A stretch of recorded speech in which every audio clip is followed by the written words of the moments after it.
ما شاء الله لا حول ولا قوة إلا بالله العلي العظيم. أعوذ بالله من الشيطان اللعين الرجيم. بسم الله الرحمن الرحيم. الحمد لله رب العالمين، ثم الصلاة والسلام على أشرف الأنبياء والمرسلين سيدنا ونبينا مولانا ومولى الثقلين جد الحسن والحسین ابی القاسم محمد. قال اللہ تبارک و تعالی فی قرآن الحکیم وهو اصدق القائلین وقوله الحق. بسم اللہ الرحمن الرحیم. قل لا اسألکم علیہ اجرا الا المودۃ فی القربى. صلوات محمد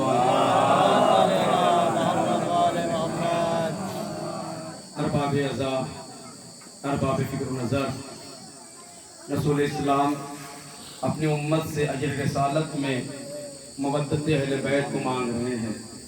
اے مسلمانوں، اگر چاہتے ہو اجر رسالت ادا کرو تو میرے اہل بیت سے مودت اختیار کرو.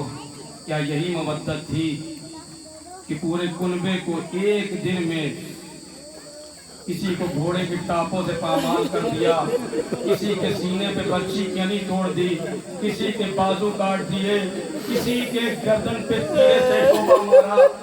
ارباب اعضاء کی شام غریبہ آ گئی ہے. کون سا دن گزرا ہے؟ آپ نے بھی آج کیفیت محسوس کی ہوگی. وہ دن عزیزو، یہ شام جب آئی ہے نا، اس شام سے پہلے ام لیلہ کا چاند ام لیلہ کے خیمے میں تھا، لیکن اب ام لیلہ کے پاس خیمہ ہے، اکبر جیسا چاند ہے. یہ شام غریبہ کس کی شام ہے؟ غریبوں کی شام، یتیموں کی شام، بے سہاروں کی شام، بیواؤں کی شام ہے. آل محمد پہ غربت کی شام ہے. ارباب اعضاء، اجر رسالت یہی ہے. آج اشک بہائیں، روئیں، گریہ کریں، یاد کریں آل محمد پہ سن 61 ہجری کو کیا گزر گئی.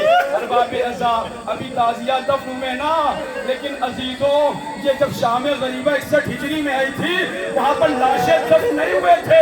کہیں پر اکبر کا لاشا تھا، کہیں پر آل محمد کے لاشیں تھے، کہیں پر قاسم کے لاش کے ٹکڑے تھے. ام پرواہ قاسم کے لاش کے ٹکڑے دیکھ رہی تھی. ارباب اعضاء، یہاں پر خواتین بھی آئی ہیں، ان کے کمسن بچے ہوں گے. انہوں نے جیسے ہی شب ہونے لگی نا، اندھیرا ہونے لگا نا، ہر ایک ماں اپنے بچے کو تلاش کرنے لگی ہوگی. ہر ماں اپنے بچے کو تلاش کرنے لگی ہوگی. وہ پوچھے شام غریبہ کا وہ منظر جب حسین کی شہادت کے بعد فوج آدھا حسین کے خیمے کی طرف بڑھی. یہ کہتے ہیں لوٹو تبرکات علی و بطول کو، قیدی بنا کے لے چلو آلہ رسول. ارباب اعضاء، یہ کہنا آسان ہوتا ہے خیام جلا دیے گئے. ارباب اعضاء، لیکن صرف خیام جلائے نہیں گئے، کچھ لاشیں حسین نے اٹھائے ہیں، کچھ لاشیں زینب نے اٹھائے ہیں. یہ جملہ بڑا سخت جملہ محسوس کریے گا. کچھ لاشیں حسین نے اٹھائے ہیں، کچھ لاشیں زینب نے اٹھائے. جب شام غریبہ میں فوج اشکیا لوٹنے کے لیے آگے بڑھی، قیام جلائے جا رہے تھے، بہت سے بچے ایسے تھے جو گھوڑے کی ٹاپوں کے نیچے آ گئے. کچھ بچے خیمے میں چل کے مر گئے. 11 بچے خیموں میں چل کر اور گھوڑے کی ٹاپوں کے نیچے آ کر مر گئے، جن کے لاشیں زینب نے اپنے ہاتھ سے اٹھایا. یا رسول اللہ، فریاد ہے امت نے آپ کی گھر کی بچیوں کو بھی، آپ کے گھر کی خواتینوں کو بھی لاشیں اٹھانے پہ مجبور کیا. اجرکم اللہ، خدا مجھے طاقت دے تاکہ میں شام غریبہ کی مصیبتیں پڑھوں. شام غریبہ کی مصیبتیں کیا ہیں؟ خواتین متوجہ ہو گئی ہوں گی. شہزادی زینب کا نام آیا. شہزادی زینب کون ہے؟ ارباب اعضاء، محسوس کریے، یہ زینب کی شام ہے. زینب کی ذمہ داری کتنی عظیم ہے. عزیزوں، علامہ قزوینی جب امام علی کی اولاد کا تذکرہ کرتے ہیں، جناب زینب کا تذکرہ آتا ہے تو کہتے ہیں شام غریبہ میں علی کی جس اولاد پر سب سے زیادہ حملے ہوئے وہ علی کی بیٹی زینب ہے. شام غریبہ میں جس بی بی پر سب سے زیادہ وار کیے گئے وہ علی کی بیٹی زینب ہے. وجہ کیا ہے؟ جب شام غریبہ میں کوئی شکی ام لیلہ کی طرف بڑھا، ام لیلہ نے تڑپ کے کہا اے شہزادی میری مدد کیجئے۔ زینب آگے بڑھی، تازیانہ زینب کے سر پہ پڑا۔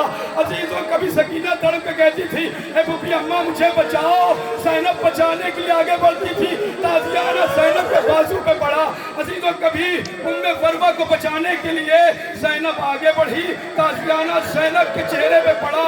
عزاداروں اتنا تازیانے لگے تھے، علامہ قزوینی کہتے تھے قد اسود مقلوہا من الضرب، اتنے سر پہ تازیانے زینب کو مارے گئے تھے شام غریبہ میں کہ سر کی کھال سیاہ ہو گئی تھی، چہرہ لہو لہان ہو چکا۔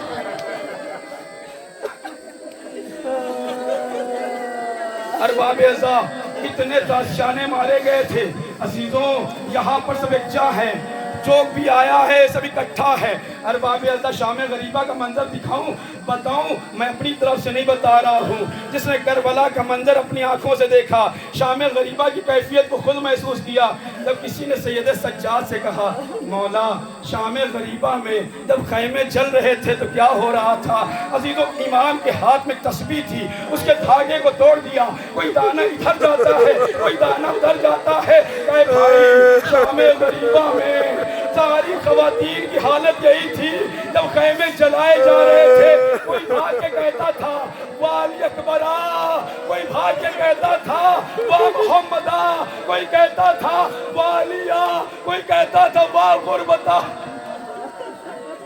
ہم آل محمد کی کیفیت یہی تھی، لیکن عزیزوں امام ایک جملہ کہہ کے روتے ہیں اگر شام غریبہ میں میری پھوپھی زینب نہ ہوتی، نہ جانے کتنی بیویاں مر جاتی، نہ جانے کتنے بچے شہید ہو جاتے۔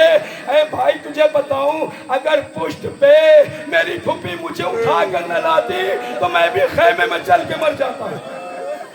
ارباب اعزا مسائل تصور کرنے کا نام شام غریبہ کی کیفیت بیان کر رہا ہوں۔ جب خولی ملعون محسوس کریے گا اس درد کو، جب خولی ملعون جناب مختار کے پاس گرفتار کر کے لایا گیا، جناب مختار کہتا ہے خولی بتا تو نے کربلا میں کیا کیا؟ بڑا عظیم جملہ ہے، محسوس کریے گا۔ جناب مختار کہتا ہے خولی بتا تو نے کربلا میں کیا ظلم کیا؟ کہ مختار تازیانے مار لے، اے مختار قید خانے میں ڈال دے، اے مختار مجھے قتل کر دے لیکن کربلا کی یاد نہ دلا۔ کہ خولی بتا تو نے سب سے بڑا ظلم کب کیا؟ کہا جب حسین قتل ہو گئے، حسین کے خیام جلائے جا چکے، حسین کے خیموں سے مال و اسباب لوٹا جا چکا، میں پہنچا تھوڑی دیر ہو گئی تھی، میں سوچ رہا تھا مجھے بھی کچھ ملے، مجھے بھی کچھ ہاتھ لگے۔ میں نے دیکھا چند سپاہی ایک بچی کے پاس کھڑے ہوئے ہیں، بچی فریاد کر رہی ہے، نہ جانے ان کے اندر کیسے ترس آیا، وہ تو ہٹ گئے۔ میں قریب پہنچا، میں نے دیکھا بچی کے کان میں گوشوارے، میں نے دیکھا بچی کے کان میں گوشوارے ہیں۔ میں نے چاہا کہ گوشوارے اتاروں، وہ پیچھے ہٹ کے کہتی ہے اے خولی میرے ہاتھ نہ لگانا، سخی کی بیٹی ہوں خود اتار کے دے دوں گی۔ خولی کہتا ہے اس بچی نے ننھے ننھے ہاتھ، 4 سال کی بچی ہے نا، کتنی کم سن بچی ہے، عورتیں جانتی ہیں کم سن بچیوں کے سلسلے میں جو آئے ہیں وہ جانتی ہیں ان کی اگر کم سن بچی ہو اس کے اندر اتنی صلاحیت نہیں ہوتی، اپنے سے بندے پہن لے، اپنے سے بندے اتار لے۔ خولی کہتا ہے کہ میں نے کہا بندے مجھے چاہیے، اس نے ننھے ننھے ہاتھ اٹھائے لیکن اے مختار بچی چھوٹی تھی، گوشوارے اتار نہ سکی۔ اس کے بعد میں نے پھر چاہا اس گوشوارے کو اتار لوں لیکن اس نے کہا مجھے ہاتھ نہ لگانا، ہم بنی ہاشم سے تعلق رکھتے ہیں۔ ارباب اعزا خولی کہتا میں پھر پیچھے ہٹ گیا، اس نے ننھے ننھے ہاتھ گوشواروں تک لے گئی لیکن اتار نہ سکی۔ اے مختار بچی چھوٹی تھی، اے مختار بچی چھوٹی تھی، میں نے بچی کے کان سے گوشوارے اتارے نہیں، ایک مرتبہ آگے بڑھا، بچی کے کان سے گوشوارے کھینچے، کان کی لبر پھٹی، بچی کھا کے کربلا پہ لوٹنے لگی اور